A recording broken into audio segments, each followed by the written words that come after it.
আসসালামু আলাইকুম রহমতুল্লাহি বরকাতুহু। ইউটিউবের ভাইয়েরা সবাই আশা করি ভালো আছেন। যারা আমার ভিডিও দেখো, শখ করে একটা ইউটিউব চ্যানেল করলাম। ছোট্ট ছোট্ট কিছু মুরগির জিনিস জানি আর কিছু অন্য কাজ যা জানি তাতে আমি ভিডিও দিই। দু একদিন ধরে ভিডিও দিতে পারলাম না, তো বলছো আমি একটা ছোট ইউজার, আমার ভিডিও খেয়ে দেখবে ভাই, এরকম একটা কথা আছে। আমার তো এত ফ্যান ফলোয়ার নাই, মিলিয়ন মিলিয়ন ফলোয়ার নাই।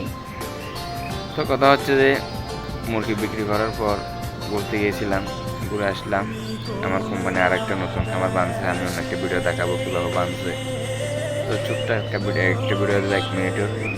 আবার মুরগি তুলবো ইনশাল্লাহ, আপনাদেরকে ভিডিও দেবো যত সহকারে পারি। মানে আমার ভিডিও তো হচ্ছে ছোটো ছোটো মুরগি কীরকম ওষুধ কীভাবে চালাই সেরকম আর এক ভিডিও দেবো। সবাই ভালো থাকবেন। আজকে সকালে ভিডিওটা দিতেছি, সবাই পাশে থাকবেন। আসসালামু আলাইকুম।